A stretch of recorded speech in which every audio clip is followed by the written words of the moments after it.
कमजोर तिमाही नतीजे, सरकारी केपेक्स में सुस्ती, विदेशी संस्थागत निवेशकों की बिकवाली, मिडल ईस्ट संकट, अमेरिका और भारतीय चुनाव, ये सारे फैक्टर्स पिछले कुछ समय से बाजार पर हावी थे, जिसके चलते अच्छा खासा करेक्शन देखने को मिला।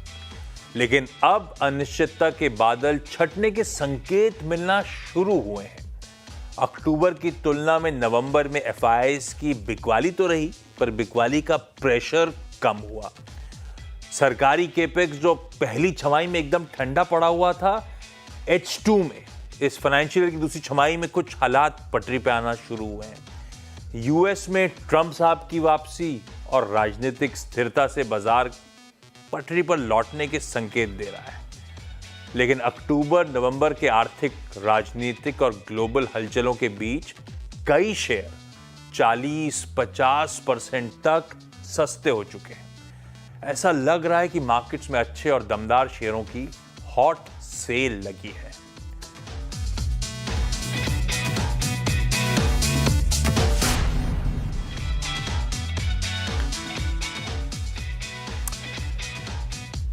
चलिए भैया, आज का जो स्पेशल था ना, ज्यादा इधर उधर कुछ देखने की, टटोलने की जरूरत पड़ी नहीं। साल अंत के बेहद करीब हम जा रहे हैं और यह समय होता है जब यूएसए में हर तरफ सेल लगती है। तगड़े डिस्काउंट्स पर सारे प्रोडक्ट्स अवेलेबल होते हैं। फ्राइडे से, नवंबर के आखिरी फ्राइडे से इस पीरियड की शुरुआत होती है, जिसे वो लोग कहते हैं ब्लैक फ्राइडे। अब यार, सेल का समय, खुशियों का वातावरण, तो ऐसा नाम क्यों? सबके जहन में सवाल आएगा। तमाम थ्योरीज हैं, पर लार्जली माना जाता है कि यह सिंबलाइज करता है वो मोमेंट जब रिटेलर्स यूएस में लॉसेस से, रेड से उभर कर ब्लैक पे आते हैं।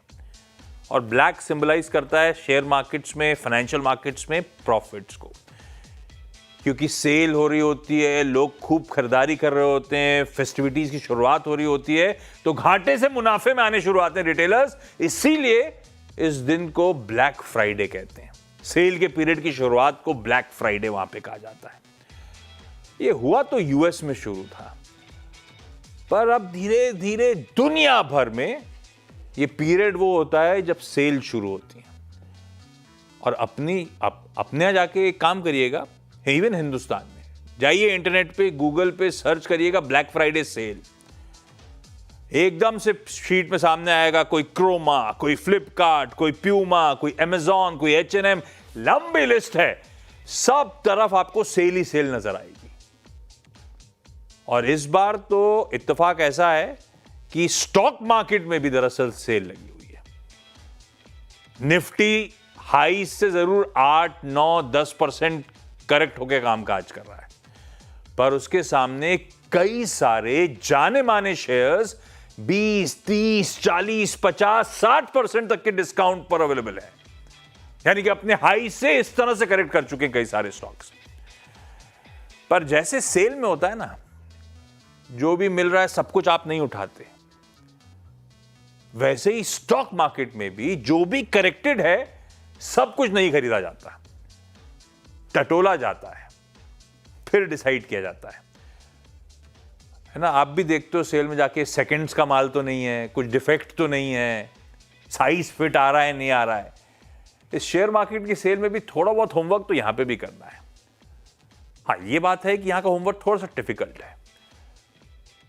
तो ऐसे में बाजार के दो जाने माने एक्सपर्ट्स फिर से शिरकत करते हुए अपने वीकेंड स्पेशल में, जियोजीत फाइनेंशियल सर्विसेज के गौरांग शाह साहब और ओम कैपिटल के राजेश अग्रवाल। ये आप दोनों की कोई खास जुगलबंदी है जो साथ में आना पसंद करते हो? और ये लीजिए, इन दोनों को भी सेल के टैग में आग में रख दिया डायरेक्टर साहब ने, गजब है। लेकिन ये दोनों आज हमारी मदद करने के लिए बैठे हैं, इनसे जानेंगे। और आज इधर उधर समय वेस्ट नहीं करूंगा। बाजार का डायरेक्शन, आगे की चाल, एनीबॉडीज गेस, लेकिन हाँ, लंबी अवधि के लिए भारतीय बाजारों की तेजी इंटैक्ट रहेगी, बढ़िया बाजार है, वो सब अपन को पता है। आज अपन वो सेल वाले स्टॉक्स पे सीधे उतरेंगे और कोशिश करेंगे ज़्यादा से ज़्यादा वो इंटरेस्टिंग सेल वाले स्टॉक्स में से क्या सिलेक्टिवली चुनना है, कहाँ पे कन्विक्शन आ रहा है, क्या खरीद लिया जाए, उस पर फोकस। और थोड़ी सी मानसिकता को अपन को बदलना होगा। जैसे हर तरफ सेल लगती है, अपन भागे चले आते हैं, स्टॉक मार्केट की सेल से अपन डरते हैं। तो इस सेल का फायदा उठाने की कोशिश करिएगा। और सेल में क्या होता है, सबसे पहले आप भाग के वहां जाते हो जहां पे सबसे तगड़े डिस्काउंट होते हैं। अगर वहां पे कुछ बढ़िया हाथ लग गया चीज तो सोने पे सुहागा। तो अपनी शेयर मार्केट की सेल पे भी अपन उसी टैग के साथ चलेंगे जो सबसे इंटरेस्टिंग है। डॉक्टर साहब, वोडाफोन आइडिया का स्टॉक खींच कर लेकर आइएगा। उसके सेल का टैग मैंने उठा के देखा तो उस पर लिखा हुआ था 60% ऑफ। भाई साहब, इस स्टॉक के साल के हाईज थे 19 रुपए 15 पैसे और हाल फिलहाल में चला लोअर लेवल से, उसके बावजूद 60% ऑफ है। 56% साल के हाई से अभी भी स्टॉक करेक्टेड कामकाज कर रहा है। पर गौरांग सर, हम रिटेल को इस सेल में पैसा डालने का है कि नहीं? रिटेल को बहुत बहुत धन्यवाद आशीष, इस मंच पर आमंत्रित करने के लिए। आवाज के दर्शकों को, आपको और राजेश भाई को हमारा सादर प्रणाम और शुभ दिन हमारे तरफ से। तो देखिए, जब डिस्काउंट भारी होता है तो आपको ये भी ध्यान में रखना है कि डिस्काउंट क्यों भारी दिया जाता है कंपनी की तरफ से, क्योंकि उसमें कुछ कमियां होती है, कुछ खामियाजा होता है, कुछ दिक्कत होती है, इसलिए आपको इतना बड़ा डिस्काउंट मिलता है। अब अनिवार्य है पहले तो डिस्क्लोजर देना कि वोडाफोन आइडिया पर हमारी खरीदारी की राय है, लेकिन इस खरीदारी की राय हम उन सब निवेशकों को दे रहे हैं जिनके पास जोखिम झेलने की क्षमता बाकी मुकाबले में बहुत ही ऊपर की तरफ हो। और ये इसलिए आशीष भाई, क्योंकि बहुत सारे छोटे बड़े मझोले निवेशक इसमें फंसे हुए हैं। जब कभी भी ये ऊपर उभरने का प्रयास करता है तो बिकवाली का दबाव हो जाता है। उसके बाद सर्वोच्च न्यायालय का जो आदेश आया माफ कीजिएगा, फिर सरकार की तरफ से जो एक विंडो आई समय सीमा और साल को लेकर के, एजीआर के ड्यू लेकर के, फिर थोड़ी बहुत राहत। तो अनिवार्य है कि हमारे देश में 2 से 3 या 4 सेल्यूलर सर्विस प्रोवाइडर कंपनी हो, जिससे प्रतिस्पर्धा अच्छी हो जाएगी और हम और आप जैसे उपभोक्ताओं को मेरे ख्याल से उसका लाभ मिलेगा। तो खरीदारी की राय तो बिल्कुल है, लेकिन इतना ध्यान रखिए कि आपके पास जोखिम झेलने की क्षमता बहुत ही ऊपर की तरफ हो और उसके साथ साथ समय सीमा भी आपके पास बहुत ही लंबी अवधि की होनी चाहिए। और ये हम रिटेल के कैरेक्टरिस्टिक है नहीं। एक तरफ जोखिम झेलने की बहुत तगड़ी क्षमता हो, हम लोग थोड़े से रिस्क अवर्स वाले लोग, तो भैया अगर आप रिटेल अपने आप का अपनी साइकी को समझिएगा, उसके बाद डिसाइड करिएगा। गौरांग सर कह रहे हैं जियोजीत की बाई की रेको ज़रूर होगी वोडाफोन आइडिया पे, पर वही लोग जो बहुत तगड़ा जोखिम झेलने की क्षमता रखते हैं और बहुत लंबी अवधि के लिए वेट करने को तैयार हैं, ये उनके लिए है। अदरवाइज उस कैटेगरी में फिट नहीं होते हैं, अवॉइड करिए वोडाफोन आइडिया को। अगला जो बढ़िया सेल टैग नजर आया मुझे, वो था होनासा कंज्यूमर। भाई साहब जरा लेकर आइए स्क्रीन पे। वोडाफोन आइडिया पे 60% के सेल का टैग था, तो होनासा कंज्यूमर पे 55% सेल है। और ये रीसेंट अप मूव्स के बावजूद 55% साल के हाइज से करेक्टेड है। 547 साल के हाइज, 251 के आसपास के मौजूदा भाव, 54% करेक्टेड ये स्टॉक है। और ऐसा करेक्शन आया नतीजों के बाद कि ये इशू प्राइस के नीचे फिसल गया। और होनासा मेरे ख्याल से one of the biggest Mrs में से एक है इस रीसेंट क्वार्टर रिजल्ट्स का, और सरप्राइज कर रहा था। इबीटा लॉस कर डाला था इस कंपनी ने, जो किसी ने एंटिसिपेट नहीं करा था। मामाअर्थ एकदम धीमा पड़ गया, इनका flagship brand. Rajesh sir, sale का टैग तो तगड़ा दिख रहा है, अब ये बात गौरांग सर की सही है, ज्यादा डिस्काउंट जहां होता है उतना ही डाउट भी करना चाहिए उस चीज पर। क्या करना है? पहले तो नमस्कार आशीष जी, गौरांग सर आपको भी नमस्कार। और होनासा पे आऊं उससे पहले 2 बातें। एक तो जब सेल लगती है, जैसे आपने कहा मिंत्रा, फ्लिपकार्ट सब में सेल लगी हुई है, तो लोग दौड़ दौड़ के जाते हैं और बिना जरूरत की सामान खरीदते हैं। आप अपनी बिल्डिंग में देखोगे लिफ्ट के बाहर डिलीवरी वालों की लाइन लगी हुई है। दूसरे आपने कहा रिटेल के पास थोड़ी सी जोखिम उठाने की क्षमता कम होती है, लेकिन मैं ये मानता हूं कि क्षमता कम होने के बावजूद खतरों के खिलाड़ी वही बन रहे हैं, और जितने फंडामेंटली प्रॉब्लमेटिक स्टॉक है वहां एक्सपोजर ले रहे हैं, एफएनओ में एक्सपोजर ले रहे हैं। मैं उनको यही कहना चाहूंगा कि थोड़ा सा सोच समझ के काम करें। अब आते हैं हुनासा पे। तो मामाअर्थ, बी ब्लंट, ऐसे कई ब्रांड हैं इसके। नंबर्स बेहद खराब आए थे। टॉप लाइन 7% के आसपास गिरी और बॉटम लाइन लॉस पे आई, एबिटा लेवल पे लॉस आया। मैनेजमेंट की कमेंट्री से लोग और डर गए। उन्होंने कहा कि कुछ डिस्ट्रीब्यूशन चैनल्स चेंज करेंगे, सुपर स्टॉकिस्ट, डिस्ट्रीब्यूटर, पता नहीं क्या क्या। उस वजह से लोगों में घबराहट और बढ़ी, और ऐसा लगता नहीं है कि बहुत जल्दबाजी में इसमें कुछ सुधार होने वाला है, क्योंकि अगर आप देखो तो जो दिग्गज कंपनियां हैं एफएमसीजी की, फिर वो चाहे हिंदुस्तान लीवर या दूसरी हो, सब जगह ही वॉल्यूम की दिक्कतें आई, और इसको कैचअप करने में बहुत समय लगेगा। तो इस वक्त हमारी तरफ से अवॉइड की कैटेगरी में रहेगा। समय लगेगा, अनिश्चितताएं, अनसर्टेनिटीज बढ़ रही हैं। हुनासा कंज्यूमर के इस डिस्काउंट टैग के फिलहाल झांसे में ना आए, अभी अवॉइड है। पैसा डाल देंगे तो फंसने का भी डर है। अगला डिस्काउंट टैग जो बढ़िया, अच्छा कई सारे तो मैंने खुद ही, तो टैग्स तो और भी बहुत लुक्रेटिव हैं, पर वो स्टॉक्स खुद ही वीड आउट भी करे मैंने। तो जो थोड़े बहुत जाने माने नाम थे, सिर्फ उन्हीं को मेंशन कर रहा हूं। उज्जीवन स्मॉल फाइनेंस बैंक, लाइए इसका टैग जरा, मेरे ख्याल से 45% ऑफ का टैग ये रहा। 45% ऑफ, यानी कि अपने ईयर हाई से ये स्टॉक इस समय इस तरह से करेक्शन का साथ मिल रहा है। 63 रुपीज के ईयर हाई, 35-36 के आसपास आपको स्क्रीन पे नजर आ रहा होगा। 43% का कट है, इसलिए अप टू 45% ऑफ लिखा हुआ है। दिक्कतें हैं, इसीलिए पिटा है। प्रोविजन स्पाइक अप हुए, एसेट क्वालिटी में डिटोरिएशन था, प्रॉफिट्स गिरे थे जब Q2 के नंबर्स आए थे। तो चैलेंजेस हैं गौरांग सर, लेकिन खतरों के खिलाड़ी बन जाऊं क्या? Ujjivan small finance bank interesting है क्या? देखिए, खतरों के खिलाड़ी बनने का शौक तो बहुत लोगों को है, और मेरे ख्याल से राजेश भाई ने सही तरीके से फरमाया कि अगर आपको जोखिम झेलने की क्षमता है, जैसे मैंने भी बताया, तो आप सब कुछ बन सकते हैं। आप रॉबिनहुड भी बन सकते हैं, आप खतरों के खिलाड़ी के दावेदार भी बन सकते हैं और उसको जीत भी सकते हैं। लेकिन ये सब में आपको ये चीज ध्यान में रखना है, जो बहुत अहमियत वाली चीज है, वो है जोखिम झेलने की क्षमता। आशीष भाई, अगर 10% करेक्शन आप नहीं झेल सकते, जैसे हमने बाजार में देखा, तो फिर आपको आत्मचिंतन करना चाहिए कि आपको शेयर बाजार में आना या नहीं आना है, क्योंकि शेयर बाजार सभी जोखिम के आदर है। अब आते हैं इसके ऊपर, तो उज्जीवन स्मॉल फाइनेंस बैंक के ऊपर भी डिस्क्लोजर अनिवार्य है, हमारी राय है खरीदारी की, और हाल ही में नतीजों के बाद हमने हमारे जो लक्ष्यांक थे उसमें थोड़ा बहुत फेर बदलाव किया है। हमें लग रहा है कि एक दिक्कत तो बिल्कुल है, वो है एमएफआई सेगमेंट में जिस प्रकार से रिकवरी की रन रेट पहले हुआ करती थी, आज की तारीख में माइक्रो फाइनेंस कंपनीज की या स्मॉल फाइनेंस बैंक की रन रेट थोड़ी बहुत नीचे की तरफ आई है। वो एक बहुत ही बड़ा कारण है। रिकवरी जो ग्रामीण, मध्यम ग्रामीण भागों में हो रही है, वो बहुत जरूरी है इन सब कंपनियों के लिए, क्योंकि अगर वहां पर रिकवरी आती है तब जाकर के इनके जो लोन्स जो दिए गए वहां पर ईएमआईस के द्वारा प्रिंसिपल और इंटरेस्ट लौट करके आएगा।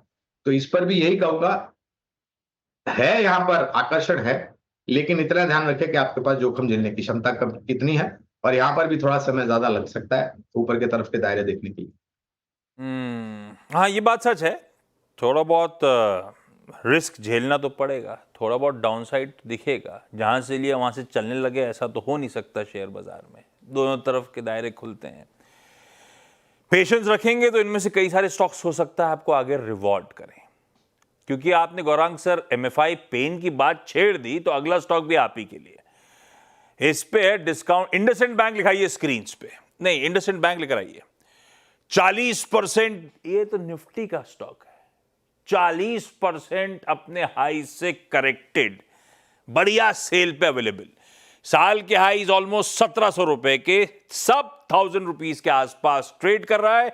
हाई से 41% करेक्टेड, इस तरह से नीचे। और इसमें भी पेन वही जो गुरांग सर ने बात छेड़ी ना, इस रिजल्ट सीजन का सबसे बड़ा सरप्राइज जो स्प्रिंग अप हुआ, और इसने सबसे पहले बताया क्योंकि इसके सबसे पहले नतीजे आए, और उसमें सरप्राइज था माइक्रो फाइनेंस लेड वीकनेस इसकी परफॉर्मेंस पे। उसके बाद ईपीएस कट्स हुए, पर है निफ्टी का स्टॉक। गौरांग सर, क्या रिस्क रिवॉर्ड के समीकरण बेहतर हुए? सब कुछ एक ना एक भाव पे जाके अट्रैक्टिव होता है। इस 40% के कट के बाद क्या इंडसइंड बैंक बेहतर है या नहीं? तो हमारे शेयर बाजार में एक कहावत भी है, भाव भगवान है आशीष भाई। और ये भी अनिवार्य होगा डिस्क्लोजर देना कि इंडसइंड बैंक के ऊपर पहले हमारे जो लक्ष्यांक थे वो 1800 के पार के थे, लेकिन जो घातक आंकड़े दूसरी तिमाही में इंडसइंड बैंक लेकर के आई, उसको देखने के पश्चात हमने हमारे जो लक्ष्यांक है उसको नीचे के तरफ लेकर के आके खड़ा किया है। करीबन 1120 के लक्ष्यांक है। और ये जो 1000 के नीचे कामकाज कर रहा है इंडसइंड बैंक का शेयर, मेरे ख्याल से रिस्क रिवॉर्ड काफी फेवरेबल है। ये जो स्टॉक है इंडसइंड बैंक, ये दरअसल कंसेंसस है। राजेश सर, आप लोग के ओम कैपिटल पे भी बाय रेको दिख रही है इंडसइंड बैंक पे। आप लोग के किस तरह के ट्रेड के समीकरण, इन्वेस्टमेंट के समीकरण, आपको किस तरह के लक्ष्य नजर आते हैं या लक्ष्यांक नजर आते हैं? देखिए गौरांग सर, लक्ष्य हुआ टारगेट, तो लक्ष्यांक क्या हुआ? दोनों का मतलब एक ही होता है, लक्ष्य और लक्ष्यांक। लक्ष्य होता है गोल, लक्ष्यांक होता है क्या, the ultimate goal that you want to. Okay, तो आप लोग का अल्टीमेट गोल, लक्ष्यांक क्या है राजेश सर? देखिए, हमें लगता है कि साल भर में 20% के रिटर्न इसमें बिल्कुल बैठ सकते हैं मौजूदा स्तर से। नतीजे खराब आए थे, बॉटम लाइन में अगर आप देखो तो 40% की ड्रॉप थी, बट अदर पैरामीटर्स आप देखो, loan book 13%, deposit 15%, net interest income 5% बढ़ी थी। जो दिक्कत आई एमएफआई की प्रोविजनिंग की वजह से आई, लेकिन अब आने वाले दिनों में जो नए एमडी सीईओ साहब ने कार्यभार संभाला है और वैल्यूएशन बहुत चीप हो गए। FY 26 की एडजस्टेड प्राइस टू बुक देखेंगे तो 1.2 के आसपास चल रही है। तो इस लिहाज से मुझे लगता है कि यहाँ पे थोड़ा बहुत एक्सपोजर लिया जा सकता है। एक दिग्गज बैंक है और टर्म डिपॉजिट वगैरह में थोड़ी सी बढ़त थी, इसलिए मार्जिन्स में भी थोड़ा प्रेशर पड़ा।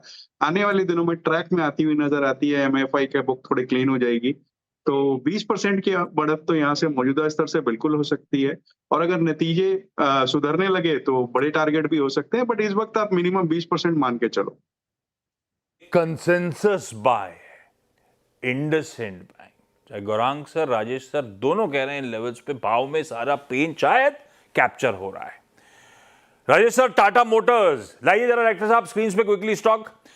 इसका भी सेल का टैग अच्छा खासा था, 35% साल के हाई से टाटा मोटर्स करेक्टेड, 1180 के आसपास के साल के हाईज, 780 पे 35% नीचे।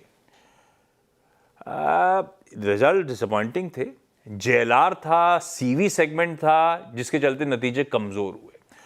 और राजेश सर, अब ठीक है, करेक्टेड है, बढ़िया कंपनी है, पर वो जो फर्स्ट मूवर एडवांटेज था ईवी स्पेस का, अभी तक तो इसने बहुत रिजॉइस एंजॉय करा है। अब लगता है वाकई कॉम्पिटिटिव इंटेंसिटी उस स्पेस में बढ़ रही है, अब असली समय आया है। टाटा मोटर्स खरीदोगे क्या आप? देखिए, इस वक्त मैं अवॉइड की कैटेगरी में रखूंगा। कारण है, जैसे आपने कहा, ईवी स्पेस में जो फर्स्ट मूवर एडवांटेज था वो अब खोता हुआ नजर आ रहा है। दूसरे, इन्वेंट्री की दिक्कतें हैं। तीसरे, अगर आप देखो तो जो जेएलआर की सेल है वो बाहर के देशों में, भले वो चाइना हो, यूके हो वगैरह, हर जगह ऑटो की सेल थोड़ी सी खराब दिख रही है, तो मुझे यहाँ दबाव नजर आ रहा था। और दूसरी बात यह है कि इससे बेहतर विकल्प बाजार में नजर आते हैं। रीसेंट लिस्टिंग जो हुंडई की है वो मुझे इससे बेहतर नजर आती है, तो इस वजह से मैं इस वक्त इसे अवॉइड में रखूंगा। में रखना है, हो सकता है अपने आप में ठीक होता, लेकिन इससे बेहतर विकल्प इसी स्पेस में है, तो क्लियर कट इस समय टाटा मोटर्स अवॉइड की कैटेगरी में रखें। एक काम कर रहा हूं, सेल में और भी बेहतरीन आइडियाज हैं, बेहतरीन स्टॉक्स हैं, उनमें से बेहतर आइडियाज कौन से हैं वो एक्सपर्ट बताएंगे, लेकिन ब्रेक के उस पार।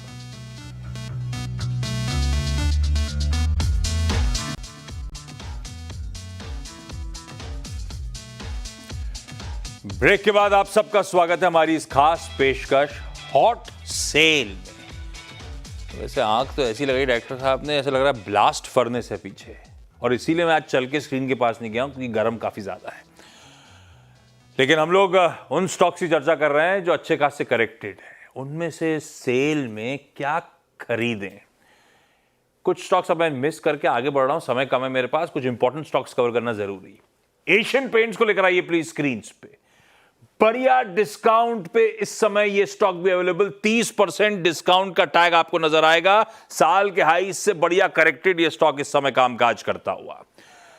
राजेश सर, भरोसा करने का मन तो करता है इस कंपनी पे, दिया बहुत है कमा के, लेकिन चैलेंजेस हैं। ऐसा लगता है स्ट्रक्चरल और मैनेजमेंट की कमेंट्री खुद कितनी गार्डेड, खुद कितनी कॉशियस, खुद को चुनौती दिख रही है। थोड़ा बदल गया मामला। एशियन पेंट्स लूं इस डिस्काउंट में या नहीं लूं? देखिए, कमा के दिया है, स्ट्रॉन्ग ब्रांड है। अगर पेंट का नाम लिया जाए तो पहले एशियन पेंट का ही नाम दिमाग में आता है, बट इस वक्त मैं अवॉइड की कैटेगरी में रखूंगा। कारण जैसे हम सभी जानते हैं, बॉटम लाइन में अच्छी खासी डिक्लाइन आई, जो कि किसी को उम्मीद नहीं थी, बावजूद इसके कि क्रूड के प्राइसेस नीचे चल रहे थे। अब आगे आने वाले दिनों में जहां इनकी बहुत एक तरीका से मार्केट में दिग्गज थे एशियन पेंट के मार्केट में, वहां अगर आप देखो तो बिरलाज एंट्री कर रहे हैं, एस्ट्रल वाले एंट्री कर रहे हैं, जेएसडब्ल्यू वाले एंट्री कर रहे हैं। आईसीआई ने ये कहा है कि वो इंडिया से एग्जिट करेंगे तो वो कंपनी कोई ना कोई लेगी। अगर यही लेते हैं तो बहुत कॉम्पिटिटिव प्राइस में लेना पड़ेगा। तो कई सारी दिक्कतें आने वाले दिनों में आने वाली है। तो कंपटीशन इतना हॉट अप हो रहा है कि मैं समझता हूँ कि इस वक्त थोड़ा अवॉइड ही रखा जाए। अब चलिए जरा उस सेक्शन में सेल के जहां पे 20% के टैग पे कुछ इंटरेस्टिंग कंपनी सेल पे है। नेस्ले इंडिया आप लेकर आइएगा डायरेक्टर साहब स्क्रीन पे। 20% ऑफ, साल के हाई से ऑलमोस्ट 19-20% करेक्टेड इस समय नेस्ले इंडिया का स्टॉक ट्रेड करता हुआ आपको नजर आएगा। गौरांग सर, मैं तो अभी भी खाता हूं मैगी, और मुझे याद पड़ता है जब मैं छोटा स्कूल में टिफिन ले जाता था तब से लेकर आज तक मुझे पसंद है और अभी भी उतनी खाता हूं मैं। तो है तो ब्रांड दमदार इसके कई सारे। स्टॉक कैसा है? स्टॉक भी बढ़िया है, ब्रांड अच्छा है, प्रोडक्ट अच्छे हैं, तो कंपनी भी अच्छी है आशीष भाई। मेरे ख्याल से आपको निवेश करना चाहिए। आप योगदान दे रहे हैं उसकी बिक्री में, इसके प्रोडक्ट्स का सेवन करके, और मुनाफे में भी आप योगदान दे रहे हैं। तो नेस्ले इंडिया पर खरीदारी की राय है। और अगर आप हमें लक्ष्य पूछते तो करीबन 2700 के लक्ष्यांक है। नतीजे बेहतर आए तो लक्ष्यांकों में परिवर्तन होगा। नेस्ले इंडिया वो स्टॉक था जो मेरे ख्याल से कंसेंसस के तौर पे था। राजेश सर, आप लोग के टारगेट्स क्या है नेस्ले इंडिया के? क्योंकि आप लोग की भी शायद बाय रखो है नेस्ले पे। जी बिल्कुल, हमारे 2700 के टारगेट हैं इस वक्त। और हमें लगता है कि जिस तरह की ब्रांड प्रोफाइल है और आपका योगदान है बॉटम लाइन में, तो बिल्कुल यहाँ पे थोड़ा ध्यान देना चाहिए। हाँ, मेरी जेब से इनकी जेब में जा रहा है, तो फिर जिसकी जेब में जा रहा है उसको खरीद लीजिए, ज्यादा बेहतर आइडिया। रिलायंस इंडस्ट्रीज जो 20% के टैग पे एक नेस्ले नजर आया मुझे, वैसे ही रिलायंस इंडस्ट्रीज पे भी 20% डिस्काउंट का टैग लगा हुआ है। साल के हाई से ये भी 21% करेक्ट होके ट्रेड करता हुआ। राजेश सर, क्या करना है? रिलायंस इंडस्ट्रीज इस डिस्काउंट, इसने बहुत रुलाया है। वैसे ये वो स्टॉक है जो इस पूरे बाजार के करेक्शन में सबसे ज्यादा रुला ही रहा है। लूं नहीं लूं, ये बताओ आप। बिल्कुल लेना है। ये ऐसा स्टॉक है जो आपके पोर्टफोलियो में होना ही चाहिए। अगर आप देखो तो इतनी दिक्कतों के बावजूद नतीजे अच्छे आए। आरपीयूज में इंक्रीज आई, 167 की जगह 195, 18,900 कुछ स्टोर हैं इनके। स्टोर नेटवर्क और फुटबॉल में बढ़त हुई। ओटीसी प्रॉफिटेबिलिटी है जो थोड़ी इम्पैक्टेड थी डाउनस्ट्रीम की वजह से, लेकिन इतनी सिक्वेंशियल केपेक्स के बाद भी बैलेंस शीट स्ट्रांग है।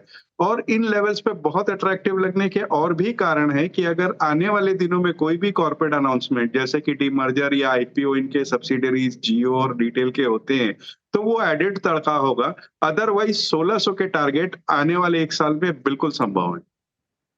और ये भी एक कंसेंसस बाय था। गौरांग सर, जियोजीत के लक्ष्यांक क्या है स्टॉक पे, रिलायंस पे? जियोजीत में लक्ष्यांक करीबन 1520 के आसपास रखे हैं। बहुत ही साधारण से लक्ष्यांक है, और ऐसा कोई लार्ज कैप फंड नहीं होगा जहां पर रिलायंस इंडस्ट्रीज का शेयर नहीं होगा। तो अनिवार्य है, अगर निवेश नहीं किया है तो लाभ लेकर के करेक्शन का लंबी अवधि के लिए निवेश करें। लाभ लें इस करेक्शन का। रिलायंस इंडस्ट्रीज की इस प्रोग्राम में चर्चा हो गई, तो एक बात ध्यान रखिएगा, इस चैनल का स्वामित्व प्रबंधन रिलायंस इंडस्ट्रीज के पास है। एक financial advisor, independent financial advisor से भी प्लीज कंसल्ट करिएगा।